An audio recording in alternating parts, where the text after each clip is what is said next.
Okay, unusually in one of these things, I look around the room and I see two people I recognise, not half of the room. My name's Charlie Johnstone. I'm head of computing and digital technologies at New College Lanarkshire. I am also one of the first 5 global Microsoft Learn ambassadors. That's why they get me to go to places, really exotic places like London and Manchester and speak for them. Where am I going next week? Go back to London to speak for them again to do a round table. Anyway, enough about me. I'm going to get on to policy, but I'm actually going to start with a wee bit of background. Okay, so the issue is, we've seen a huge rise, and I'm not going to really focus on ChatGPT because, as some of you had said earlier, it's not going to be the only one. They're going to come popping up, and are we going to play whack-a-mole? Every time one pops up, we're going to block it. That's stupid. So, will students use these to cheat? Have students ever cheated? Have you ever known a student to cheat? I'll tell you a story. Way back, long before AI came into colleges, was around, but probably 20 years ago. Many of you are from colleges. Most of you, good. You remember computer architecture? I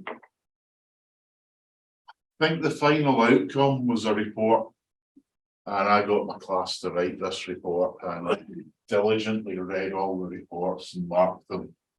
And there was one guy asked him to stay behind at the end of the class, and he came and he sat beside me, and I said, call him Jimmy. He was from Glasgow, so he must be. I said, Jimmy, are you psychic? He says, Cumbernauld accent. No. I said, are you sure? He says, no. I said, because it seems to me that you absolutely, perfectly read the mind of a professor in a university in Helsinki. Because he had just given me a paper, which strangely answered the question almost perfectly. At that point, I got the threat of getting my car keyed. So, cheating's been around, it's always been around. We didn't have Turnitin at the time, all we had was Google. So, my technique was take a phrase, a particularly well-written phrase out of the report, and Google it. If I had a suspicion, 9 times out of 10 I was proven right. But there's the point. The next point, will assessors be able to detect a writing style that is not the student's own writing style? In most cases, I would hope that you would, because you know your students, you know how they talk. Hopefully, you've got some idea of how they write. Can or will tools such as Turnitin detect AI writing? Well, according to Turnitin, yes, next month.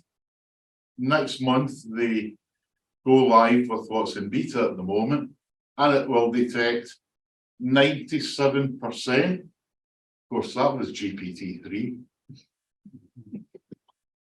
So, unfortunately, you can't really see the quotes. These are just some quotes from various people who have got concerns, and they kind of bring me eventually to my college's point. New York High School teacher, am I even necessary now? Well, of course you are. Tim Robinson, Seattle Public Schools. ChatGPT was blocked on school devices in December, along with 5 other cheat tools. I mean, come on. For me, that's kind of grow up. Edward Tian, creator of GPT-0. Humans deserve to know when something is written by a human, whether something's written by a human or written by a machine. Okay, fair enough. But Joe mentioned it already. if you're going to use ChatGPT, cite it. The other side of the coin, and I love this comment from a primary school teacher in London. Forgetting the first sentence, your lesson plans are your recipe, you still need a chef. So ChatGPT, other conversational AI bots as they come, will be great at giving you an outline for a lesson. They won't be great at delivering a lesson. I've used it quite a lot since it came to light, and I have been impressed with its abilities, but I've not been impressed with its writing. And apparently, from Turnitin's perspective, one of the things that makes it so detectable is the simple language it uses. So it's actually looking for complex language to be able to say, okay, that was human written. Probably also for mistakes. So you still need a teacher to make that recipe come alive. If you've got a plan that's bare bones that you can build on and flesh out and make wonderful, then it'll save so much time. Yeah, that's a great time-saving tool. I was just going to say something else there, but it's on another slide. Zach Cohen, school principal, fear of a small minority of students misusing technology should not stop us from embracing its productive potential for the majority of learners. And it has got huge potential to really make people a lot more productive. And I'll talk about my opinion why shortly. New College Lanarkshire. Some weeks ago, I was going to show my degree students ChatGPT. This site is not reachable. Okay. Alarm bells go off in my head. Why? I went to ICT. I need to use that for my classes. We're computing after all. Can't reach it. Oh, don't know why. So they said. Sometime later, I got the head of ICT. I said, why can't I reach ChatGPT? Oh, some lecturers came to ICT and they decided to block it. See, when we're talking about policy, somebody completely ignored policy because that's not a decision for ICT to make. That's the tail wagging the dog. And by the way, it's still blocked. But I've been tasked with polling the department heads, my colleagues, because it's an academic decision. Absolutely, I agree with that, which is actually why ICT should have had nothing to do with it. So OpenAI is blocked completely. So whatever's on OpenAI is blocked. New Bing isn't. Anybody see a wee bit of an oxymoron there? So department head survey, I just chose 4 quotes, but the 4 quotes are quite good from some of my colleagues. I did all of this in Microsoft Forms, so I just pulled these off last night. I don't have any concerns. This is a technology that isn't going away, and we should embrace it with correct policy. With appropriate and rigorous safeguards and checks in place, I would probably be happy to support this initiative. Within FE, we know our learners. It's normally easy to identify when a student has plagiarised without turning it in as the style changes. I do, however, think there should be a policy, or at least in addition to the learner behaviour policy, to ensure that we can take action if the use is inappropriate. Absolutely. I think we just need to be mindful that having good quality processes can highlight a student's level of work and what is to be expected. Also, looks like Turnitin are working to root out problems. I thought they were quite good, but a wee bit of context. Now, we've all gone through mergers in the past 10 to 15 years. prior to merger, when YouTube came about, I was at College College then. Guess what ICT did? They blocked YouTube. Despite us having a film and TV department who absolutely rely on it. So this is kind of a history repeats itself. I should say the principal, chief transformation officer, majority of the heads, everybody is behind getting it unblocked. But what I have to do going forward is I have to write a paper for the executive board and take it to them, which is following policy, because what should have happened in the first place. Thanks, Kenji. So will students cheat? Of course they will. Is there water in the sea? Yes, there is. Can admissions trust personal statements? Because that's something that most people don't think about. You ask a student to write a personal statement, they'll scratch their heads.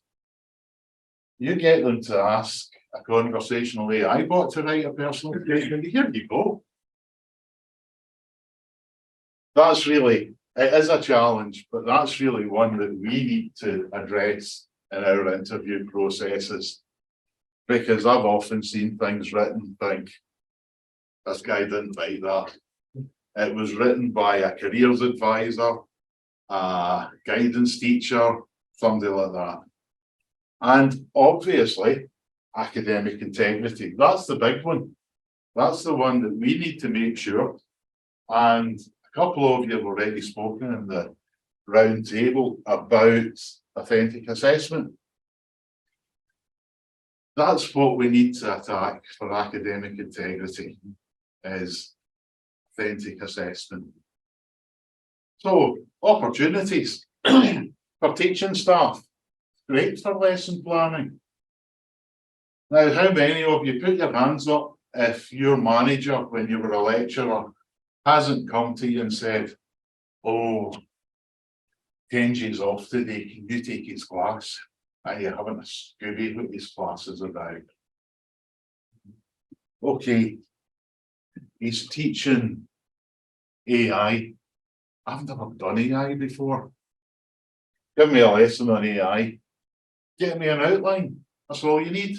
You've got an outline, you can actually do something productive instead of be the babysitter, sit there, take the register and chat with the class, but do nothing productive.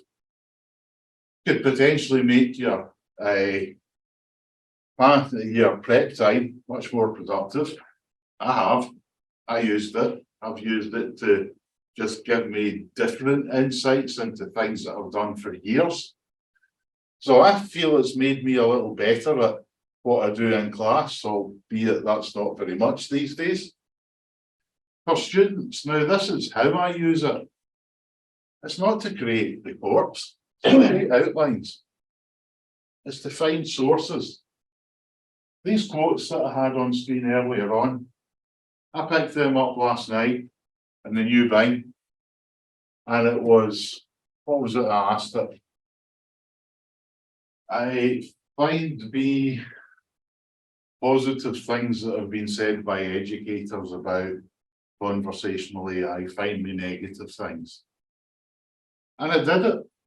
But for me, much more important than it giving me its little spiel, which wasn't very good, was it gave me references. It gave me places to go to look for the information. Now, see that is absolutely huge. Because if they can find sources, particularly if they ask it to get them peer-reviewed, standards, documents, etc., then it's not something they couldn't do by using Google. But it's something that's much, much faster to do. And it's saving them time and it's giving them direction.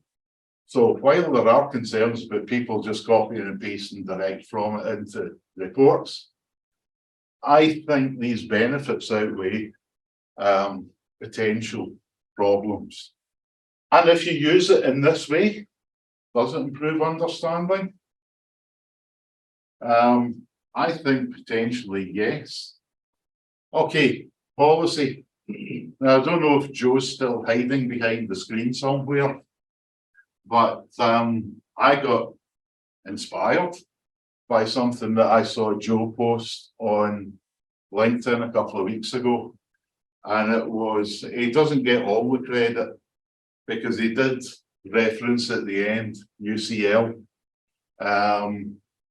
But Joe put a draft policy for City of Glasgow on LinkedIn. And I looked at it and I thought, this is pretty good.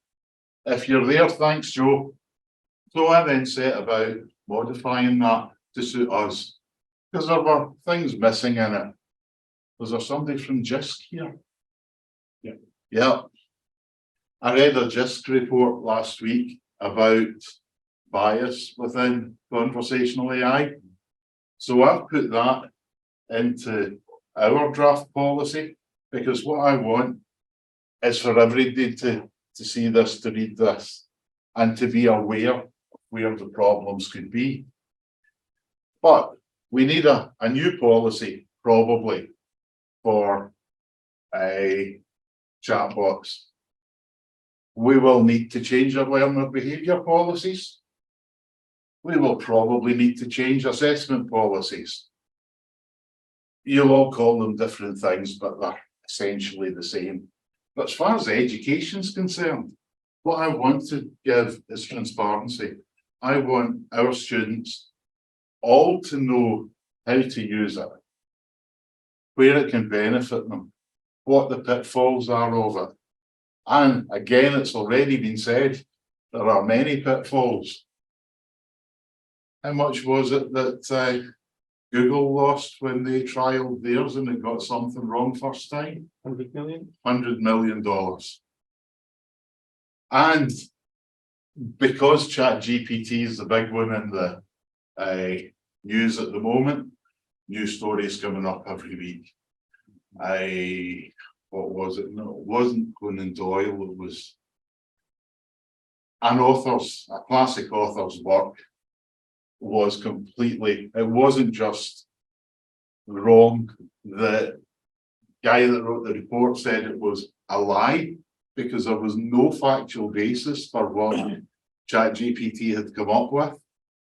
It did apologise. I thought that was quite clever that the AI did apologise to him for not telling them the truth. So that's the transparency.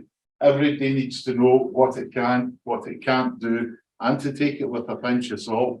And the reason why I like using sources from it is because as long as they're peer-reviewed sources, standards papers, then you can be fairly assured that what you're getting is factual material. If you don't bother to check, then if you're writing a lot of rubbish because AI's told you a lot of rubbish, well, that's your lookout as a student. The students will gain new skills. Somebody said to me a couple of weeks ago, in fact, it might have been when we were sitting in Clotstick NG, employers are going to be looking for that when you leave college. I have found that it accelerates a lot of what I do so much that, of course, employers are going to be looking for you to use it. They're also going to be looking for you to make sure that what you get from it's actually genuine and stands up. So there's new skills going to be learned, and I'm not just talking about computing students, it's everyone. What was a phrase that I saw last night? The calculator for humanities. I thought that was quite good because I'm older than most of you. I remember when we got calculators first at school. I was one of the first. I had this little Sinclair Scientific thing, and teachers were, you can't use that. Show me where it says that. They couldn't, because it didn't, because nobody had thought about it. And we're in the same place with this, only a slightly different context. I put in there at the bottom, new alternative methods of assessment. I think that's been covered already, and I think that's a way that we should be going. And does anybody have any questions? Except what's for lunch? So I have a question. Okay. Charlie. So you just said you're working on your draft policy at the moment, and UCL have obviously shared theirs. Yes. Joe's produced a draft policy that he's working on. Are you at a point? Do you think you'll be sharing your draft policy? Oh, I'm quite happy to share it. There's nothing secret.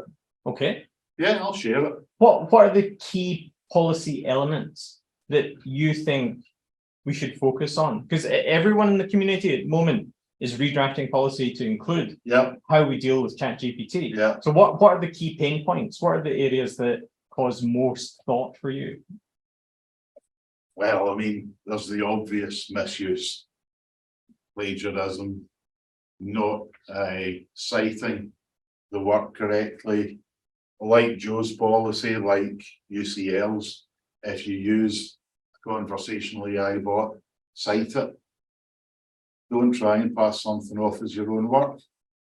I think that's the biggest one, really. The other ones are obviously accuracy, bias. I mean, that's what's not in UCL's or City of Glasgow's, but I've written bias into it. I did take issue with one of the examples of bias that was given by GISC. About two professors, one male, one female, and about how their biographies were very different. The female one was about more student focused and caring. The male one was about so many people had cited his work, but maybe many thousand more had cited his work than hers. You know, maybe that wasn't bias, maybe that was fact. I don't know. All I could go by was what I was reading. But I do think bias is a potential issue. Yes. No, that's interesting. I think the reality is that humans are more biased than anyone. Oh, yeah, yeah. So part of the issue is we have these big conversations about ethics and morals. The reality is that we're just shining a mirror up ourselves. And the removal of bias actually, in many ways, makes it less effective, because the truth is that every classroom, every student cohort, every part of life comes with its own biases. And part of the growing up, development, education thing is how you learn and understand that. And it's like the conversation now about values and ethics. Values and ethics are personal, not national. Yes. So it talks about British values. There isn't such a thing, actually. All there are 60 million people with their own values. Yeah. And so I think there's an interesting conversation about us trying to apply things on technology that actually we ourselves are not in a position to fix or sort. I think the other question that was, if you've got a policy about opening things up and allowing it, what's the other bit that you're doing? Because the problem is that sometimes policy is either 10 years behind practice, or it's 5 years ahead, right? So is this policy at the same time as other things happening to enable staff to be trained and learners to have expectation and other? Is that part of an end-to-end plan? I guess? To be honest, that will be a plan going forward, because this has hit us very quickly. The colleges, ICT's knee-jerk reaction to it. I didn't know we had ostriches in our ICT department before. I do now. When, give me simplifying this one a bit, when the internet started being popular, it was a great place for information, and then there became some dark stuff in there. Oh yeah. A bit nervous about. Social media started as a wonderful way to communicate, and then it became a dark thing. Yeah. Do you see any emerging risks around safeguarding, keeping a student safe or well informed, so that things don't go badly wrong in the longer term? I suspect there may be potential issues there. I think probably the lessons learned from Microsoft Pay, which hopefully will be firmly embedded into any other conversational AI bots, will help mitigate against that. And you all know what happened with Microsoft Pay. Yeah. Some of you are shaking your heads. That was Microsoft's first attempt at an AI chatbot, and within a very short period of it being switched on, let's say it basically was trained to become a Nazi. So Microsoft turned it off very quickly and apologized about it. So there are fundamental principles behind AI regarding safety, ethics, etc. And as long as they are followed, as long as they are deeply embedded, we should have some measure of confidence. I'm not saying total though. There's the responsibility there lie with the companies that are producing or with the institutions that are advising on its use. Do we have to say, this is how you keep yourself safe using this? Education Scotland, right? I'm passing it back to you. Charlie, there was a question online in the chat that said, do you think that the AI policies will have to iterate quickly over the next 5 years based on the exponential improvement in the capabilities of tools? So should there be national guidance to support individual colleges here? That's a difficult one. What I would say is probably better, and we're not very good at this, but Joe demonstrated it perfectly when he shared City of Glasgow's draft policy, and I'll do the same, is sharing between ourselves as practitioners, because as each person iterates theirs, if that's shared, as long as college managements are up to using that kind of system, if that's shared openly, why don't we just adopt the best of the best? That's Charlie, that's an excellent point to end our talk on policy.